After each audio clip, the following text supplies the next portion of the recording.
Hello, my name is Stanley Heller. Welcome to The Struggle.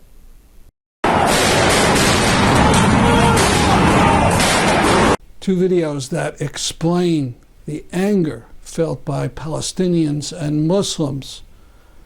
The first is inside Al-Aqsa Mosque in Jerusalem, a shrine of great religious importance to Muslims. It was invaded by Israeli troops Monday morning on May 10th.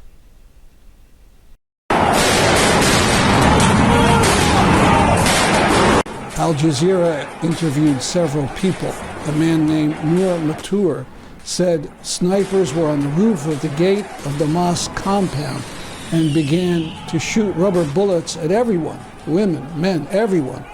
At the same time, a huge number of police forces invaded from different directions. I saw the Israeli police attacking the paramedics with batons who were just doing their jobs. The police were firing rubber bullets randomly at everyone. The police wanted to empty Al-Aqsa. A youth who gave his name as Ibrahim said, the Israeli police rushed through all the gates of Al-Aqsa, maybe 1,000 of them, and they started firing rubber bullets and tear gas. One policeman threw a stun grenade inside the mosque and the carpet caught fire. I barely escaped. Then there was this scene, a video shared by Ayman Odeh, a Palestinian with Israeli citizenship. He leads the United List. There's a march by white nationalist Zionists that the government allows each year to go through the Muslim quarter of Jerusalem. There they scream at or assault Palestinians. This time the rally was diverted.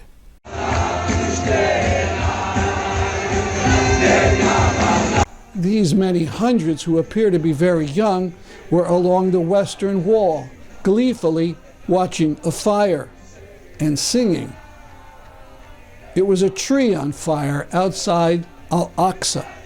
Whether the white nationalist Zionists knew that or whether they delighted in thinking the mosque was on fire is not known. Here are a few people reacting via tweets. Yair Wallach writes, I am sharing this reluctantly to point to the song they are singing. It's a Kahanist revenge song, words from the biblical story of Samson. O God, that I may be avenged on the Philistines for my 2 eyes. The Jewish group, If Not Now, tweets, they are singing about revenge. You can clearly hear them chant Yamach Shemam, may their names be blotted out. That's what you say about Hitler or Amalek. Sick to see our rich tradition twisted here. And Evan Weber writes, it's really sad to see the trauma of the Holocaust devolve into fascism. Not in my name. On May 12th, Benny Gantz, who had been at one time chief of staff of the Israeli military and who is now Israel's defense minister, made these threats against Palestinians. He said the coming attack on them would be worse than in 2014. In that attack, overseen by Gantz, 2,000 Palestinians died, including 500 children. And he said, if Hamas keeps up its attacks, Gaza will burn. He's not threatening a stronger military strike against Hamas. The threat is Gaza will burn. That is, there will be massive war crimes against Palestinians in the Gaza Strip. One day, perhaps this video will be used as evidence against Gantz in a war crimes trial. It is our duty to go out and protest, and indeed protests are happening in many places in the United States.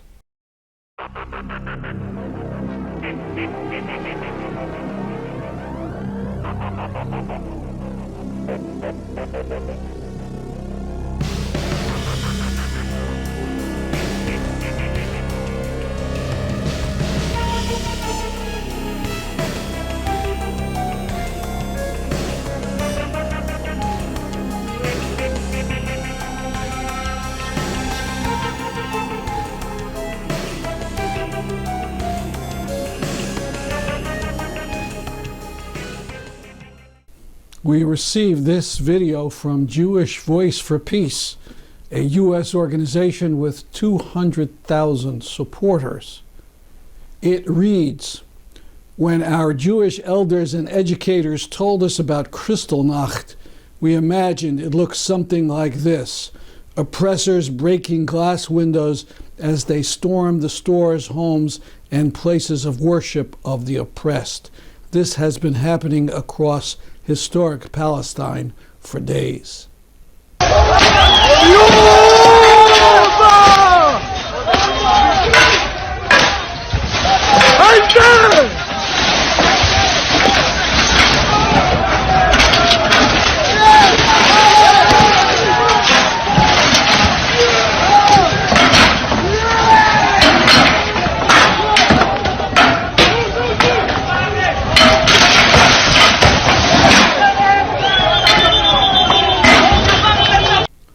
It's gratifying that Jews in the United States, particularly young Jews, are waking up about Israel's apartheid system. I was on a call last night with the Jewish group If Not Now. There were 400 people on the call. People talked about apartheid and about demonstrations. Rock on, if not now. Next, you'll see hundreds or thousands of Palestinians lined up on the Jordan border with Israel, demanding to be let home.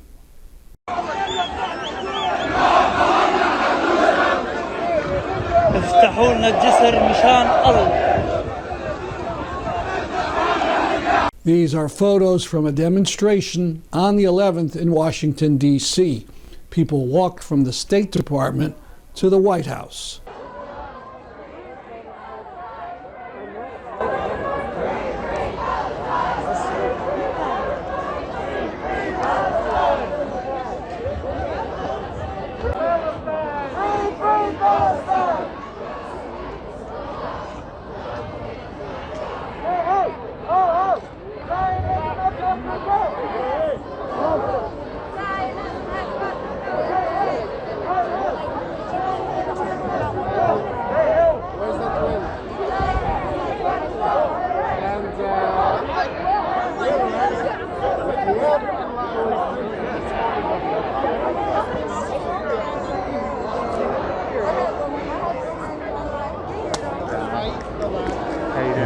Good, how are you? Good to see you, man.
Now for some coverage of this by Democracy Now! Israeli attacks have killed at least 31 Palestinian children, many under the age of 10. Gaza authorities report 40% of the victims in the Israeli strikes have been women and children. Residents of Khan Yunis describe huddling in their homes during the Eid al-Fitr holiday as bombs exploded around them. This Eid, we can't enjoy the celebrations because our neighbors got hit. My neighbor and her daughter were killed. We are close. We are like one family. We're very sad. The Israeli forces stole the cheer of Eid from the children. We bought them new clothes, but they didn't wear them.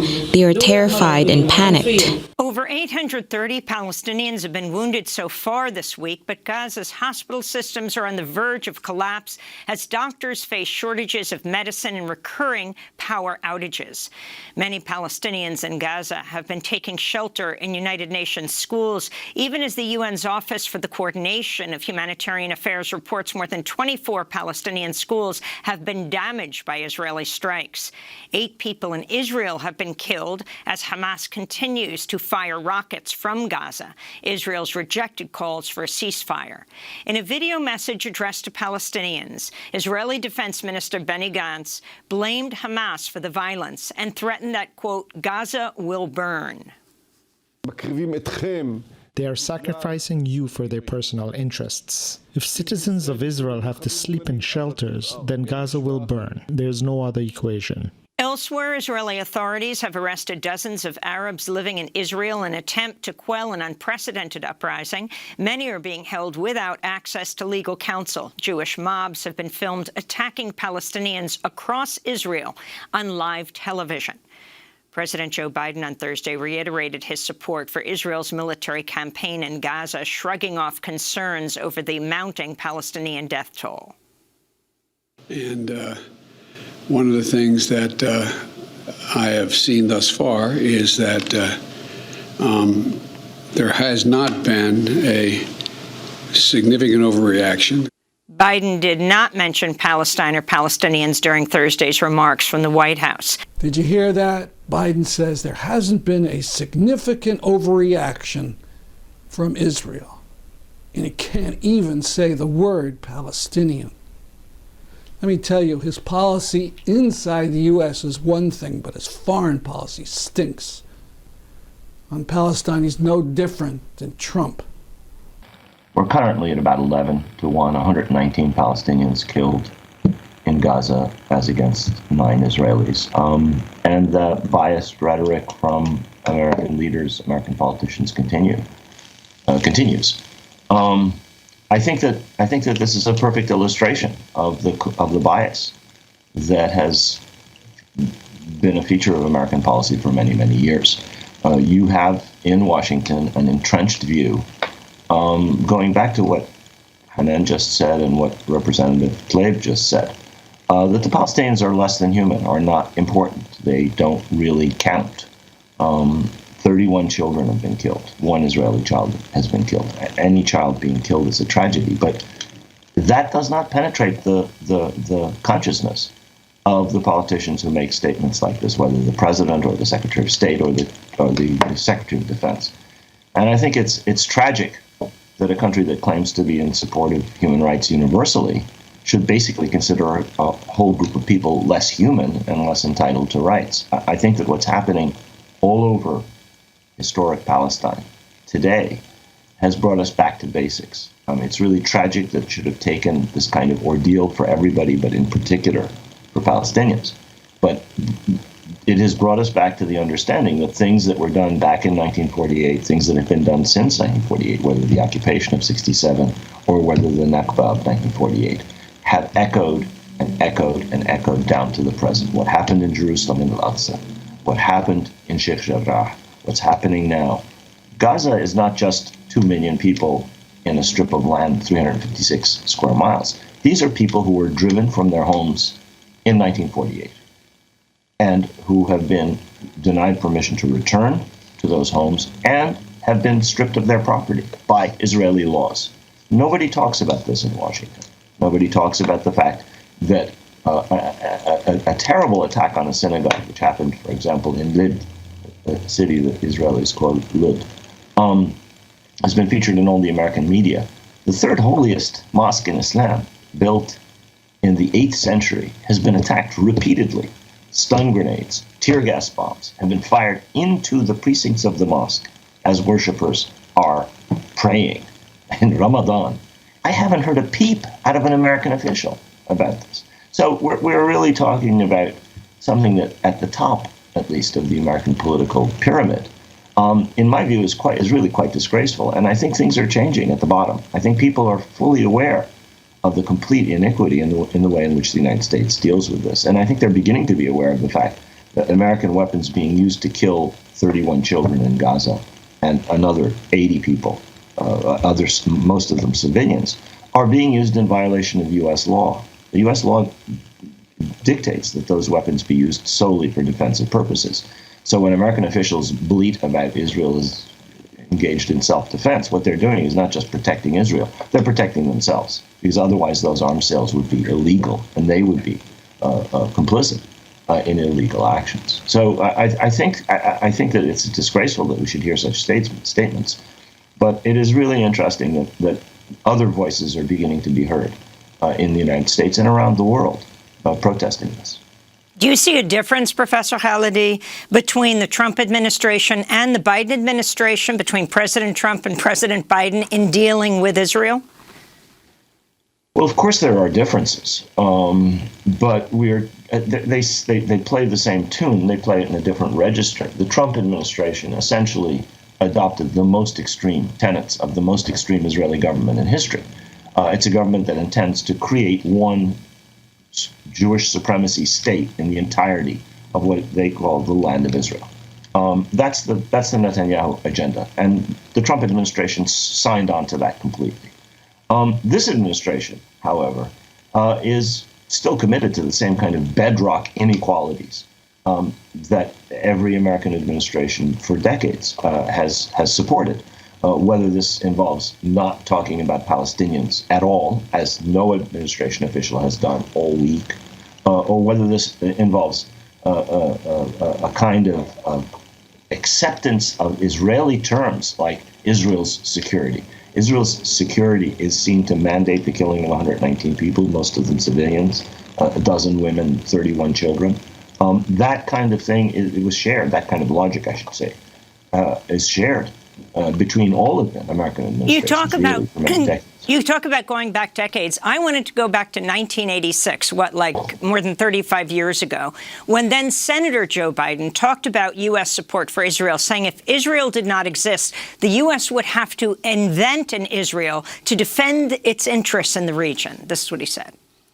If we look at the Middle East, I think it's about time we stop, those of us who support, as most of us do, Israel in this body, for apologizing for our support for Israel. There's no apology to be made. None. It is the best $3 billion investment we make.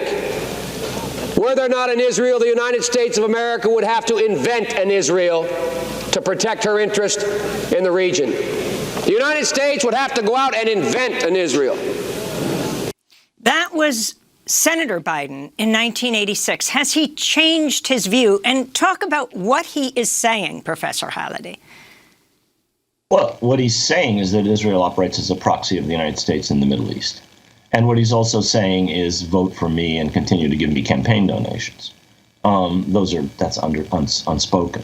Those two elements in support for Israel, both in the Democratic Party and in the Republican Party, have been constants. The search for a strategic role for Israel sometimes has gotten pretty desperate because Israel, in fact, harms American interests in many cases in the Middle East. But the pretext, which during the Cold War, Biden was speaking in '86 at the very end of the Cold War. During the Cold War, it could be argued, well, Israel is an American proxy and there are Soviet proxies and so on. Those feeble pretexts for arguing for a strategic role for Israel as benefiting the United States, those have disappeared since the Cold War. Since then, unfortunately, the so-called war on terror has taken the place of that. And Israel has managed to merge into American concerns that were sparked by the 9/11 attacks and the rise of the Islamic State and so forth, in order to sell itself to Americans. Netanyahu was a master salesman in this regard, as a valuable ally in the war on terror. In fact, American support for Israel probably provokes a lot of terrorism. Israeli actions, we know, provoke resistance. Colonial settler regimes always provoke resistance. If you dispossess people, they're going to resist. Native Americans did the same thing. Africans facing settler colonialism did the same thing. Palestinians have resisted. And this resistance, coded as terrorism, is then turned into a pretext for arguing that Israel is vital to American interests. Well, if you did not have this settler colonial process of dispossession, which has been going on since 1948, you would not have the resistance, and you would not have what is being called terrorism by American politicians.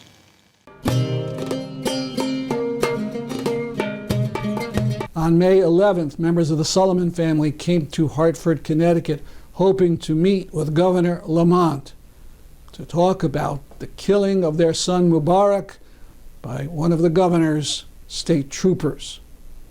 The governor was supposed to come out to meet with the media on another matter, but all of a sudden an aide came out and said the press conference would not happen.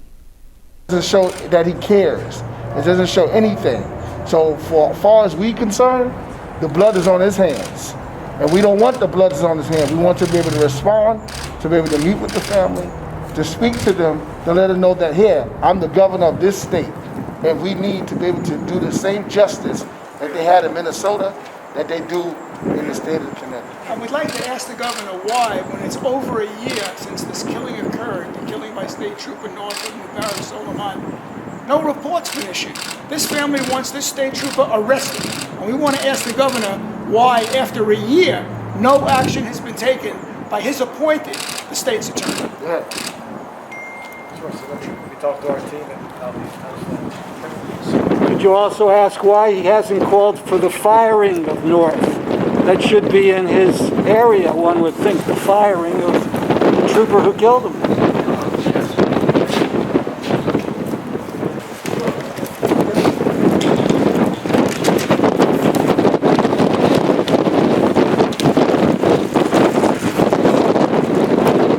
This is the sister of Mubarak Soulemane, Mariyann. Justice for Mubarak! Justice for Mubarak! Justice for Mubarak! Justice for Mubarak! We are angry and we want action. We stand here because our grievances and protests haven't been heard for far too long now. We stand here wanting justice for those who are not here with us today, including my brother, Mubarak Soulemane, who was brutally murdered by State Trooper Brian North. Just recently, we witnessed accountability take place with George Floyd's murderer. And everyone rejoiced over the fact that the white man who executed a black man in public was finally convicted. It was a sad day, honestly. So sad to me that we had to cheer in victory at what was clearly the only outcome. But our system is so broken that people were expecting the worst. People were ready to riot. How sad, America. How demoralizing it is that Black, Indigenous, and people of color are always on guard and always expecting the worst. Shame on you, America. And shame on you, Connecticut. Governor Lamont, you posted immediately on your Twitter praising the verdict of George Floyd's murder. But how about those murderers right here in Connecticut, in our backyards? We want answers. We want action. We want accountability. When will our family receive this justice you so speak of in your video, Governor? We are waiting to see the dedication for these senseless killings taking place in Connecticut by the forces you claim are here to protect us. This epidemic of police violence in Connecticut is affecting our communities and tearing up families. The only real justice would be for my brother to be alive here today, to have Jason alive today, to have Stephen Barrier alive today, and many others, too many to count. Where is the accountability for our families, Governor? Thank you. Sanford Rubenstein, civil rights attorney for the family of Mubarak Soulemane. Governor, it's over a year since the killing of Mubarak Soulemane by State Trooper Brian North. The state's attorney has been conducting an investigation for over a year. There is video. pictures of the truth. Why has a report and an arrest not been made? Why has your state's attorney, your appointee, not issued a report with regard to his findings of his investigation when video, pictures of the truth is clearly out there and clearly demonstrates what this family believes was an execution? Governor, you came out here to conduct the press conference, but as soon as we came and you saw our signs and you saw the sister of Mariyann Soulemane, you went back inside and you're not coming out. Well, you can't hide from the truth, Governor. Your state's attorney has been investigating for over a year. Time is up. The trooper who killed her brother was not suspended. He's just on desk duty. By the way, this week in Torrington, Connecticut, a veteran policeman was fired for violating city policy and mistreating a prisoner. The city had hired an outside group to look over the matter. They determined policy had been violated, and the policeman was fired just like that.